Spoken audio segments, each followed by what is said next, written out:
Welcome to this artist talk in the frame of Campus Gegenwart. The beauty lies in not stopping the long-term daily practice of Plan B, and I'm very happy that Plan B, the performance duo, is here. It's Sophia and Daniel Belasco. And this semester at Campus Gegenwart we are focusing on practice and questions of practice with regard to what does that mean for an artistic work, maybe also in difference to thinking about a piece or production. And Sophia, you were starting today in the workshop, because there was also a workshop, so today and tomorrow there's a workshop happening for students. You were speaking about the long and thin line, referring to something like an ongoing practice, and that's not what you usually would get funding for, or what would appear, what you would get a commission for. But when you are making work, you're using, like, it's kind of based on that daily practice. So you've worked in Berlin for more than 20 years, and you've worked as Plan B for more than 20 years. And you're also working solo, so you're also working as Sophia and Dan in different collaborations. I've heard you also started dancing, Dan, lately, recently. And you've been doing many different kinds of performative works also, including, I don't know, knitting carpets that kind of use the text of text messages, which is another ongoing practice that you do, that you collect your text messages. And I think especially the recording of your own personal GPS data is something we will also see tonight, maybe. So I'm very much looking forward to get an insight into your work, and very glad you're here. And then we'll have a couple of moments afterwards also to have a discussion, and then also to open up for questions. And maybe an important note, if you feel that your neck is getting stiff, because we realize that this is a very, the projection is very high up, move back even more in this room. So enjoy.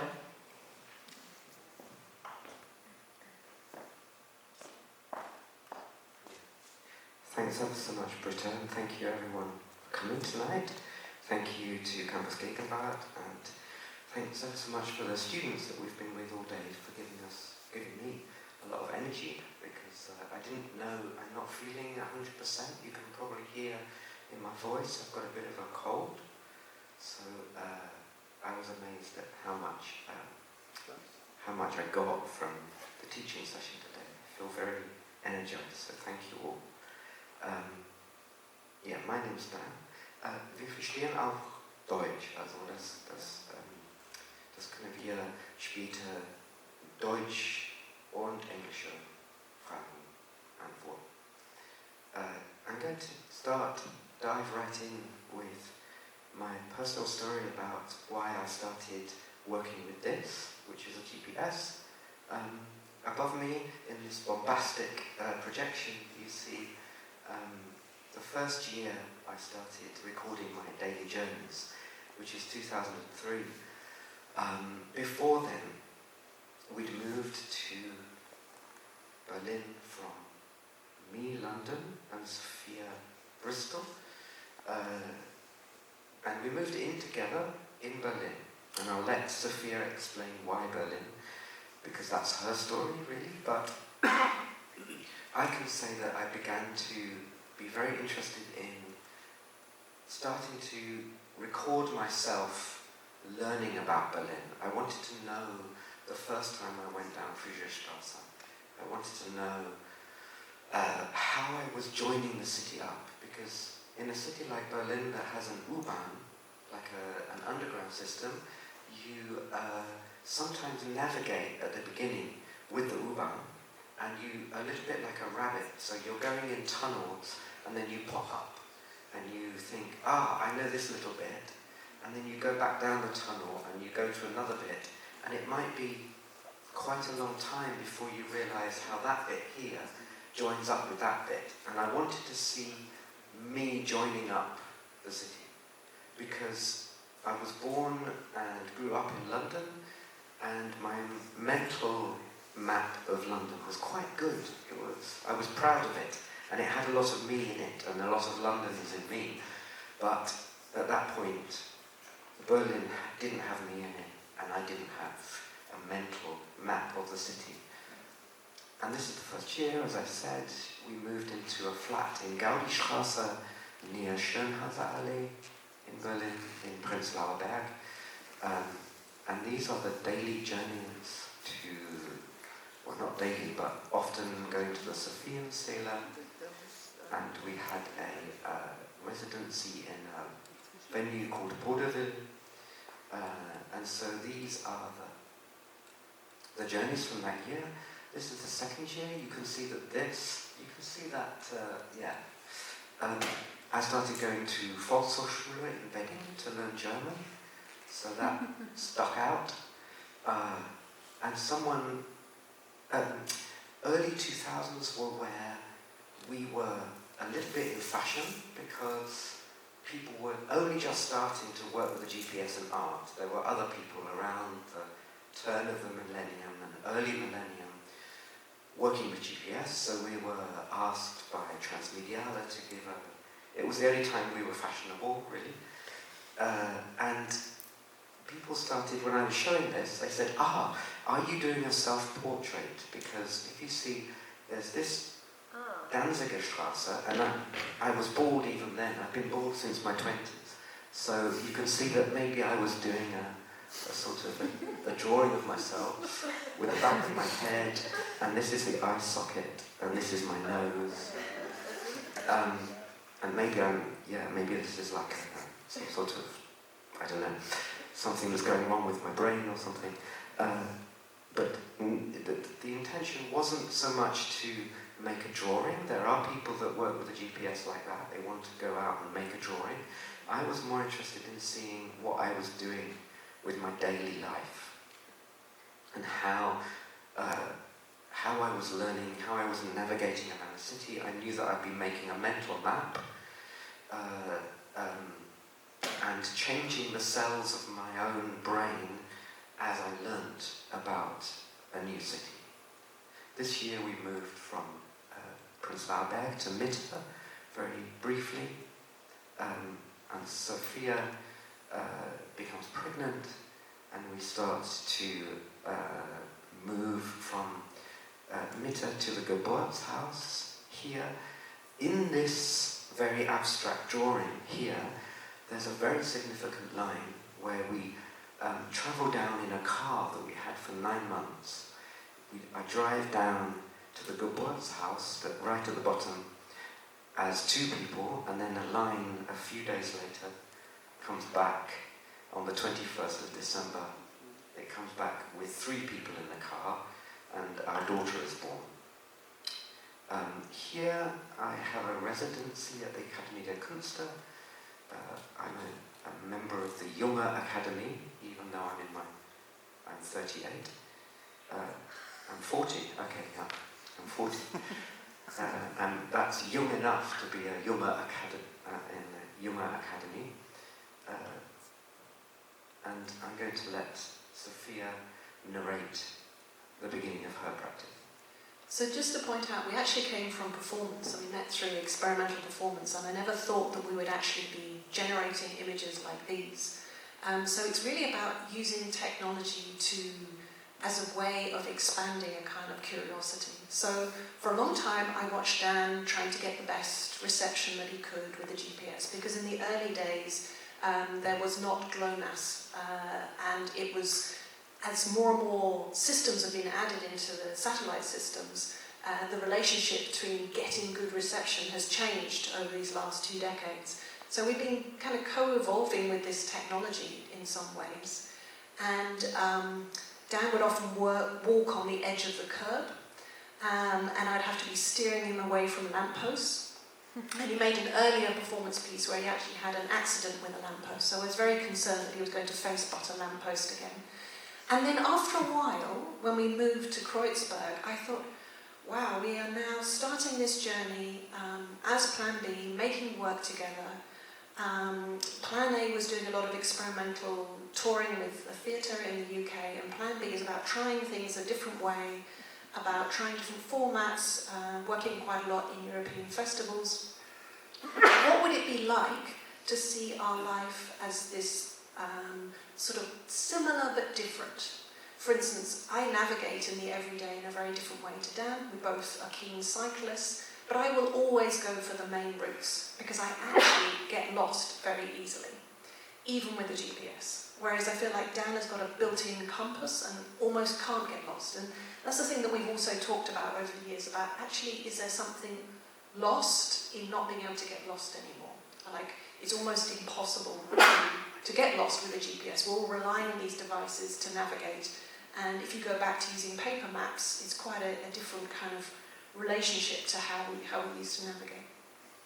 So I thought, initially, a bit like moving to Berlin, which I initially thought would be a one-year project, I thought for 1 year, I'll just see what it looks like. I would like to know how our lives are similar and different. Maybe you show the next one. And over time, I think you could see in the kind of detail that we'll get into in a bit, you'll begin to see how we do spend time in different spaces. The red lines are my lines and the blues are Dan. We're not so proud of that kind of gender division and binary, but I do like the metaphor, the idea of like arteries, this kind of bodily idea of the main routes that we all do in the everyday. Of course, if you know Berlin, you might be able to read this image very differently to another city that you know well. So whenever we're invited to do this in other cities, because we don't just do it in Berlin, we try to relate to the city that we're showing it in. So for instance, if we are in London, we would show images of London, although that is extremely strange for us, because of course there's so much of London written into our bodies, I'm also a Londoner, that we have no recording of. The first time that we go down Oxford Street, or there is nothing recorded of the knowledges that we have of the place that we come from. So in a way, this is about relating to a new place and making a life together in another city. A sort of red W has appeared towards the top of the screen. This is going to Wedding, where I've started to work at the Hochschulübergreifendes Zentrum Tanz, where Britta was also working for many years. So for about 10 years I was going to this institution, and eventually you'll see I find the great cycle route through the Tiergarten, and I start to use that more regularly than doing what Dan described earlier, which is this popping up rabbit from one U-Bahn station to another U-Bahn station, Osloer Straße, Nauener Straße, and eventually I realised that there's a fantastic route through town that I can use in the summer. So this is a kind of, this becomes thick with use, and you will see as we begin to zoom in how and why these lines become thicker than the actual streets that there are. And in some ways that's to do with how GPS lays down data. But of course it's through thousands and thousands of lines that are building up over these years. Yeah, this is now I have now a new practice since a few years that I've started running. And it's so fabulous to run through Tiergarten and to see how it's changing the seasons and to have this new relationship to this regular route that asks me to have a different kind of attention and concentration around that whole area of Berlin. So that's my thick line. And the bluish line towards the bottom is Dan's thick line going down to the practice that he has, which is a regular Tai Chi and Qigong practice. So as I said, we don't just do it in Berlin, and now I'm going to zoom out. You start to see places like Schönefeld Airport and Potsdam appearing. This is, again, another zoom out, just for orientation. This is Hamburg. This is like the kind of Düsseldorf and Essen and places like that. This is the two kind of knots of our life, I suppose. This is Berlin, of course, and this is London. You can sort of vaguely see the outline of the UK. So this is the train line up to Edinburgh, and that's Glasgow over there. and you can hop across the Irish Sea to Dublin and the west coast of Ireland. As we zoom out, we start to get Spain appearing at the bottom.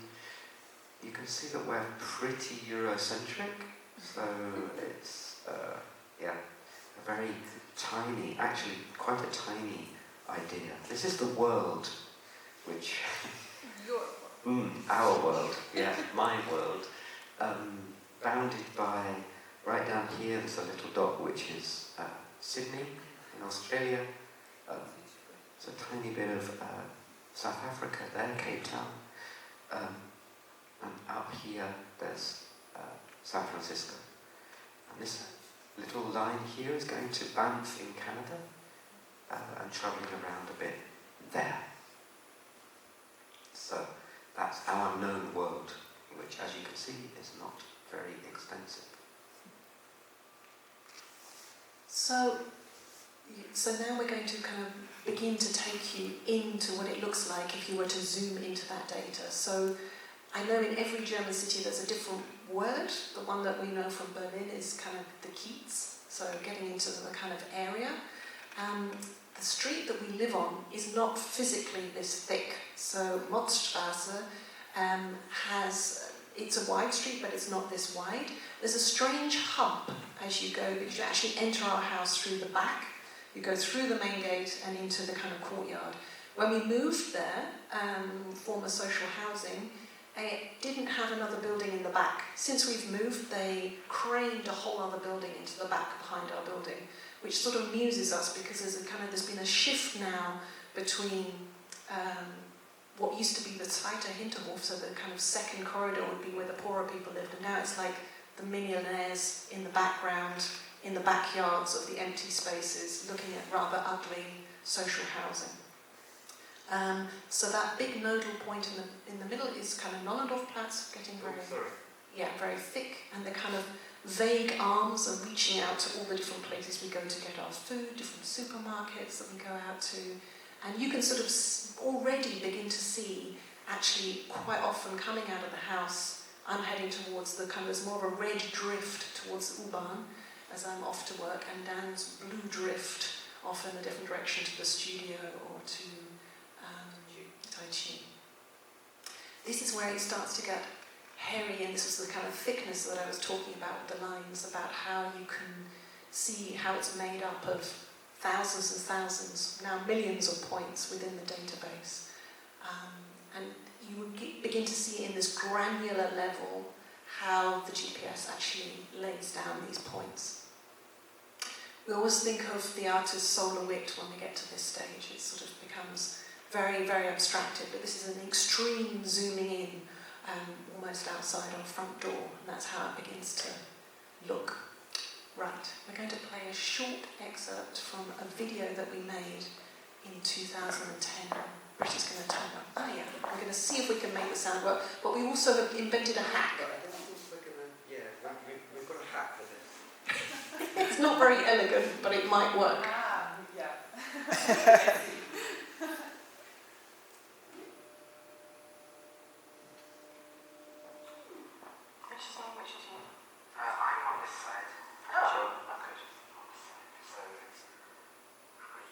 So it's 2007, and January the 1st, and we're in Bristol because we spent the New Year with just June. No, wasn't it with Jolie and Josie? No, we'd been with them at Christmas, and then we got to Just June's, and that was a walk that we did on New Year's Day. You're right. Now we're back to London, aren't we? I think we're in the car. Right. This is the train journey to Luton Airport, and quickly I'm back in Berlin. And I got the journey from Schoenfeld and you didn't. Because, I don't know really. Maybe you were sitting out that window. On the 1st of January, that was going around Ashton Court, wasn't it? Do you remember some friends of theirs came that also had kids and we all went on a walk? Yeah, that did. Now we're on the 7th of January. We're together. We're still living in Mitte, aren't we, at this point? Yeah, so are we taking her to the Tigers London? No, that's not what that journey is. That was like a walk around the back of Prince Auerbach. Now we're going up. That could be to the Tigers London. Going up Brunnenstrasse. There, that's That's possibly. I'm going to the taxometer, definitely. Is this the engravings process? Is this the... No, I think she started before. Okay. Did she? No, maybe she started in January. We're doing different things, aren't we? Oh, now we're together. Because that whole street is that very schlossen. What's that? Ooh. Somewhere bitter. So we've been together for a week and doing quite some of the Now we're things. doing the same thing. Bitter. Just going for a walk. We're walking quite a lot. It can't be that cold. Maybe it is. Did your mum come to visit us? Is that picture of her pushing buggies through the snow? Well, I guess we're staying quite locally. I guess it looks like we're walking, not cycling, don't you think? We weren't cycling much in those days. That's true. Because we had to push a pram when she was with us.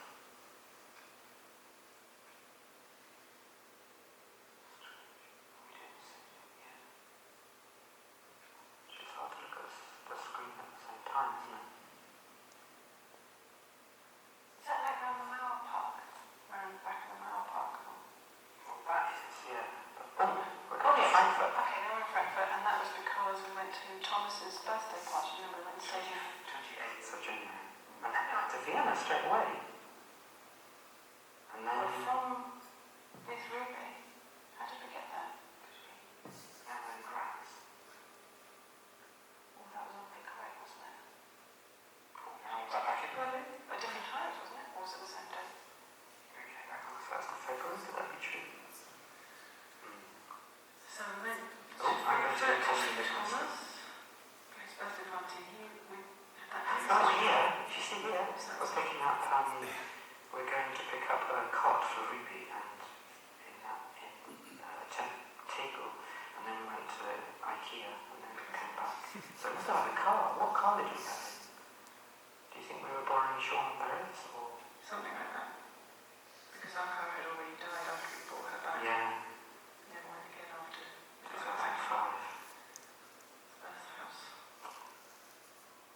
Where did you just go? That was quite a like down to Vienna got something. yeah, down to see Andreas. I'm going to... Now we're travelling a lot. Are we starting to look for somewhere to Yeah, live? I reckon this might be the start of looking for somewhere to live. Oh, here we are. Yeah, I think that is definitely. And we're borrowing Sean Barrett's car here. Aye. Yeah, we drove around our street for the first time there, so I'm wondering if we already know that we're going to. And now begins a lot of journeys from Kreuzberg to Mitte. Back and forth, back and forth. Yeah. Yeah. See, that's definitely What can we suss out the area and yeah, it might be good to look at it. yeah, wonderful. I think we're sussing out the area. So you see that if you ever have a database of your own movements over the years, it takes quite a while. You don't know where you are actually. You're looking at your own movements and you can't quite remember why you did those things. So there's almost this point at which the database that we have now, over 20 years of daily journeys, kind of it doesn't know anything, but it records much, much more than we can remember. And it acts as a prompt. It kind of goes, oh, what the hell were we doing? Oh, we must have been. So this is the kind of relationship we have to our own biography now. I mean, something I didn't mention earlier, which I think is in these kind of... I mean, we don't actually think of them as maps, even though they quite often look like maps, because in a way I think of them more of like rubbings of time and space. So in those images that we've already shown you, there is also things that are possible in the city then that are no longer possible. So things that get built on, but other things open up. I was talking about Tempelhofer Feld, so the old airfield is now opened up for public use. So there are things that can be both given access to and then the access is taken away, as the city is constantly evolving and constantly changing. So it is both a record of time and space. This is us in the Haus der Kultur in der Welt, invited by some curators that work under the name Trampoline, and the exhibition is called Tracing Mobility. And we decide in this exhibition that we would like to manually, analog, retrace all of these drawings from the last 4 years during the time that the exhibition is open. We become interested in the kind of the hand-drawn in relationship to the kind of digital image, and you'll see quite a lot in our work, we're going between the digital and the analog quite often. We are doing it chronologically, so rather than projecting the whole image of all of the 4 years, we're doing it journey segment by journey segment. If you can show the next image. So you can see this is, we've got on the floor we've made a kind of prompt for us that we can just click each journey segment. It's projected onto the paper and then hand drawing with pencil. The thing that alarmed us the most, that through these types of repetition for both of us, regarding on how hard we were actually pressing with the pencil, both of us turned our home into a hole. And I found this kind of interesting that home is a hole. It's both a place we exit and enter into. It became like this kind of other portal of this repeated comings and goings of home. And another, something that Britta mentioned before was that we, I don't know whether to put this into the past tense now because it's become much harder. When SMS text messages were the only way to kind of really communicate with each other, we, at the time that we were kind of negotiating our relationship with each other 24 years ago, we did it we kept in touch with each other through text message. And we kind of started to keep them. I think this is an impulse that other people have had, or people have at the time, of like, how do we keep these really precious messages? So we would put our phones onto a scanner and scan the text messages, or try and note them down. That got a lot easier later when we got these so-called smartphones. So there was a period where we had a complete record of every text message we sent each other, and we used that like the GPS record. So we would never edit, we would never censor the things that we were saying to each other, and we would make work, publicly accessible work, out of that material. So what you see in the foreground of this, Sophia, you can see the drawings that we were talking about earlier in the background, but in the foreground is a nadeldrucker, a dot matrix printer. You know, that thing that in the doctors that goes and this paper, which in German is called Endlospapier, as you know, and throughout the 4 weeks of the exhibition, we mapped 4 years of text message data onto the 4 weeks of the exhibition, and the dot matrix printer would print out all of our text messages to each other in that time. Just before we move on, I wanted to say something a little bit about politics. I think one of the things that occurred to us very early on was that you can actually, through the fact that the telephone companies are keeping all of our data, we got very interested in how you could do a similar kind of projection of where you've been just through the telephone networks. So a Green politician, Malte Spitz, did this very early with Die Zeit magazine through his telephone records, creating a kind of similar image that you saw of Berlin. So that there are other ways through the other data that we're all generating, or you could even say leaking in some way. So we are very interested in also looking after that data ourselves, which means that actually Dan is doing an awful lot of maintenance. That means he's also writing programs to take care of this data, and where possible and where people are interested, sharing how you'd go about that. And I think with the text messages, we were invited to a performance festival in Finland where they asked, maybe we'll get to that later. Yeah, so we'll come to it later. You'll see that we use the text messages in performances, but just to really have this idea about the personal and the political with data is a kind of reoccurring interest of ours, and perhaps to bring in this other term that we've borrowed from Professor Steve Mann, which is surveillance rather than surveillance. So the work has often been talked about. The same data that makes the drawings if you sent that to a laser and the acrylic sheet, you sent it like a mirror, so you have to flip it, you have to reverse the thing. But from the back of the acrylic sheet, every time the laser goes across the surface, it vaporizes a little bit of plastic. And what that does to areas like this place, this part of Berlin in Kreuzberg, where we were living at the time, is take more and more material away from the thickness of the acrylic. And if you look down the side of the acrylic, or you look from an angle, you start to see that these kind of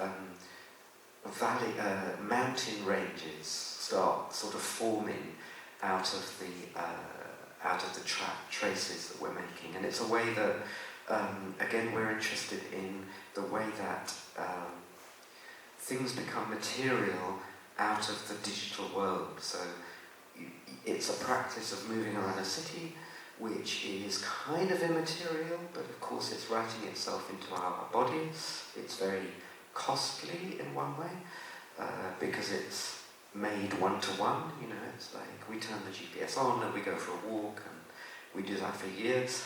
And in the other way, it's stored in a very immaterial way. It's stored as digits, as numbers on a computer. So we're very interested in the way that digitality and materiality interact, and we were quite kind of satisfied with sending, visualizing, as it were, or showing the data in this way. However, it's super expensive, so it costs €500 to do one, so we didn't get super far because we didn't get a commission for this. We had to spend that buy that out of our own money, so it was an experiment, but it was a rather costly one, so yeah. I think we also began to think about the work as a kind of mortal exercise. People often ask us, when are you going to stop? And we half-jokingly say, when we die, or when we can no longer move.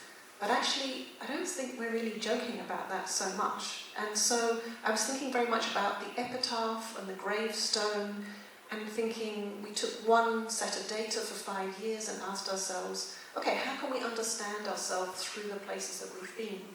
And I do fundamentally believe that the places that we spend time are really in us. It is also a portrait of us. I would be a fundamentally different person if I'd lived for the last 20 years in the UK. And I had a bit of a test in the last 18 months going back to London, having not lived there for 30 years. It was a very, very strange experience of being there. Having had a very German, and becoming German since 2017, thanks to Brexit. So you will see in this detail that we have in the next slide, this is the GPS data as if it was all stitched together. So every time that we're going out of the house would, over 5 years, be like 46 constant days. So you don't see absolutely everywhere that we went in 5 years, but it gives you a bit of an indication of where we're spending our time. We were doing a project in MAC in Birmingham during that time. We were doing projects with students in Hamburg. We were working quite often with Steirische Herbst in Graz. My sister was living in Barcelona. So it's like a big mix of what we're doing with our work and our life. And I think already you begin to see that we're very interested in the intermingling of kind of art and life. And I think the work reveals that in many ways. I think almost finally we come to one of the more recent ways of looking at the same information. So from that identical database of where we go, in 2017 we started to make carpets, and it came out of a visualization that I was playing with that I called a birch forest visualization, and it's like the way to decode this is that we have in this carpet, it has 365 or 6 rows, and it has 72 knots per row, and the top of the carpet is the 1st of January 2016, and all the way down to the bottom. And the one edge of the carpet is sort of 12 o'clock, and the other edge is 12 o'clock. And you can see that when I've got no GPS data in that 20-minute period, then I knot, or other people have knotted, plain, like neutral coloured wool, and then when there's a piece of GPS data, that knot is black. And what you see here is a whole year. You see that this funny strip, this funny gap, is me doing Tai Chi. So I cycle to a studio, and then I'm in the studio, so I'm not recording, and then I cycle somewhere else. So you see that this funny strip becomes quite a distinguishing mark. You can also, you might notice that it shifts a bit when the clocks move, spring forward. They move forward in the spring. That's that shift, and then back into the autumn, they fall back. So the activity shifts by an hour in the summer. There's also a gap. This is in 2016. I had a gallbladder operation, so I was in hospital for a couple of weeks. And you can see that in the summer holiday, everything gets very irregular. And so it's really a record of activity. Actually, this was shown in Villa Merkel in Esslingen as part of an exhibition called Networking the Unseen.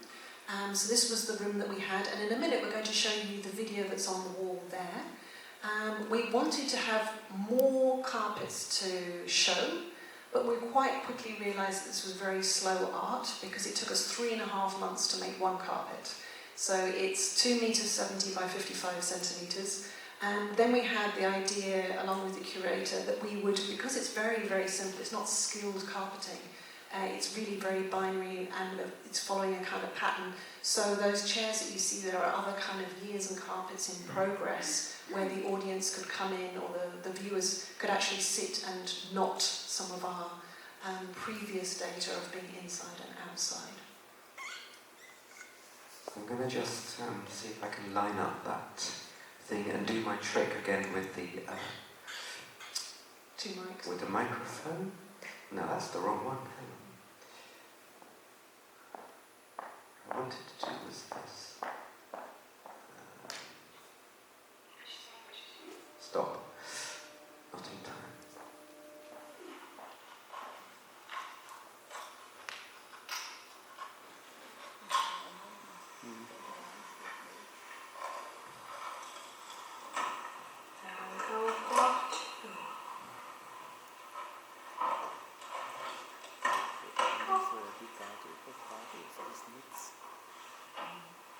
You're just trying to come in before the hook so that it comes up like that.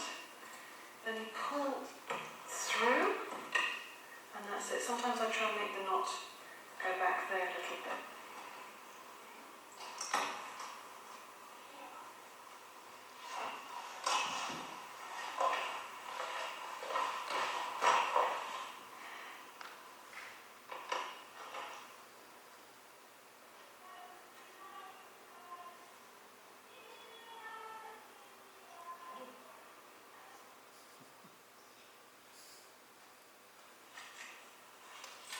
It's just not a repeating pattern, is it, what we're doing?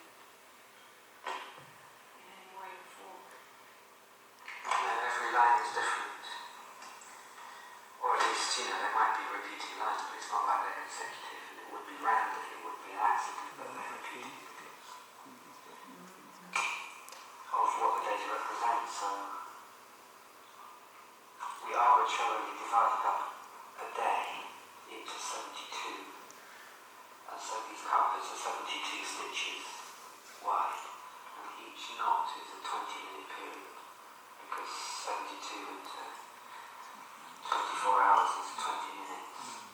I think that's a good, I can imagine that we'd have massive difficulties if we got much wider, but I think think sometimes about where you or I, in winter, psych ourselves up to kind of pop to the shop and quickly get something, and that might be less than 20 minutes. So is it that the data, would a quick trip to the shop be still showing you if we got a GPS there? Yes, so the rule is any GPS within the GPS trace within that 20 minutes, even if it's just one single point, Okay, it's still showing. turns that whole 20 minutes blank. So it's already biased to show the information that's there.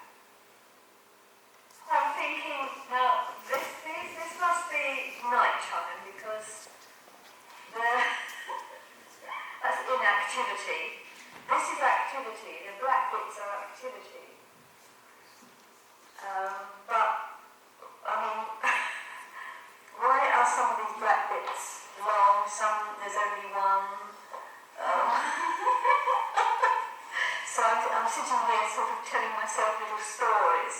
Do you think it still looks like birch forest and not anymore? There's something about this, the materiality of this wall that doesn't make it look like that anymore. And it's gone away from the birch forest in a way. Anyway, the birch forest was more of a, it came out of the idea that when we'd sort of made those long visualizations for each year, we then sort of put them together side by side, so we had like, 5 or 10 years sort of in strips going across, and you'd read it from right to left like a graph or something.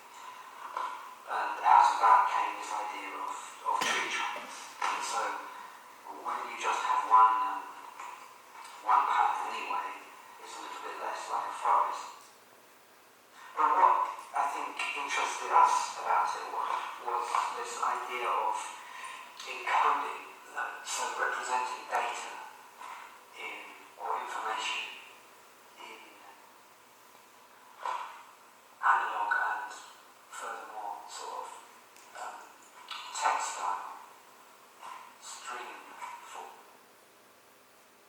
For some time I was living in another city, not in Tehran.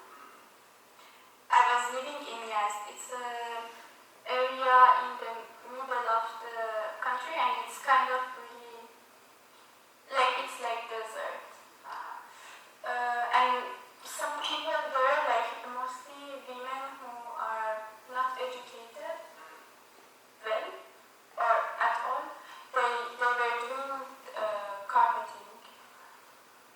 And then what I really remembered when after we talked was the songs that they were singing, as I also wrote, they were reading the map of the carpet. Yeah.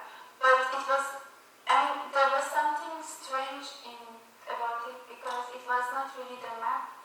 You could not hear that it says, for example, because the map, it has also terms, terms like flower shapes or the colors or things like this.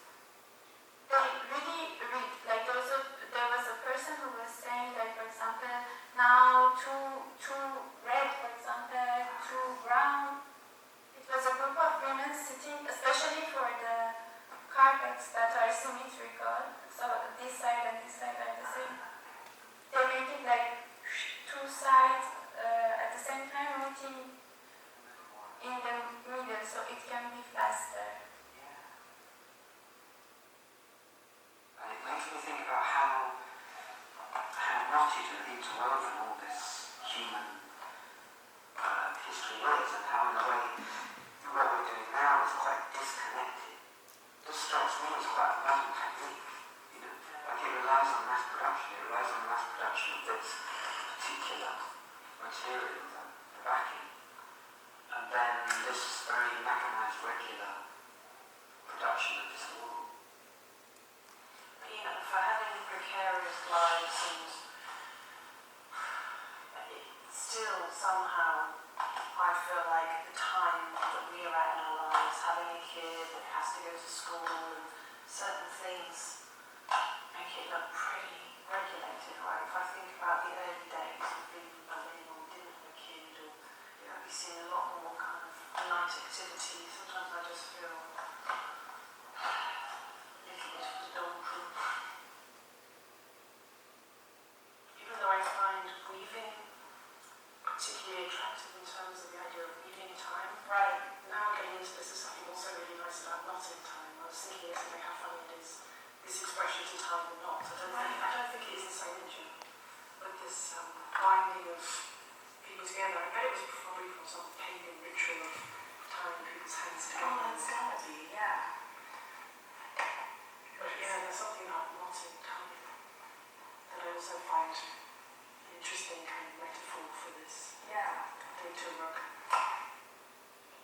think that's part of what makes this so interesting and so really rewarding is how there are all these really subtle differences. Like when we get the ones that are twice as long and the ones that are just little short little stubs, it makes it seem more real to me. Yeah. Which is another thing that as much as I love the idea of weaving as well, just that digital nature of it. Since at the beginning, the way that you guys explained it to me, one of the goals was to take this digital data and transform it into something physical. I really like how this ended up working out and how we ended up doing it because I think that was a really good way. I'm just constantly reminded that this is a real organic thing. It's being created. With the weight. Yeah, the weight of it too. It's crazy. And it just leaves traces everywhere when I always go home and I have full of the fluff all over my jeans.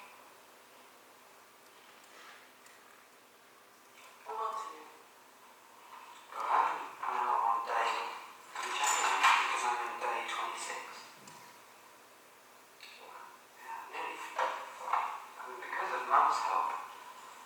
And Robin. And everyone else that helped.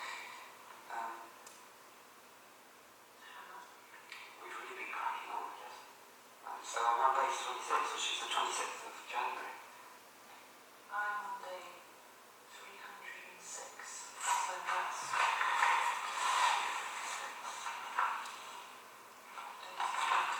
That's the Rose. Tuesday, the 1st of November. Did you feel it as you were going along about the weather change or being outside more? Were you aware of that? In the carpet? Yeah. No, not really so much actually. Only on an imaginative level. Looking up from time to time, looking up what line you're on and what date that was. Oh my god, I did a black on them. Talking too much, I can't talk when I'm not. Which is unfortunate. Given the nature of this project.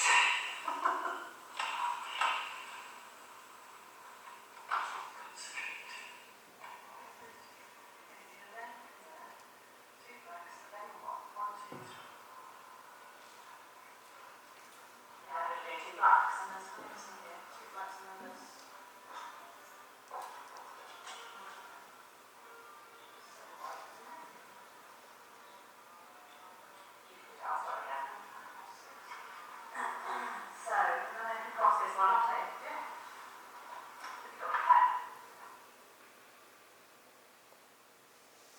Okay, I think we're going to leave it with that and slowly come around to answering some questions that you might have about the work. Thank you very much for your attention.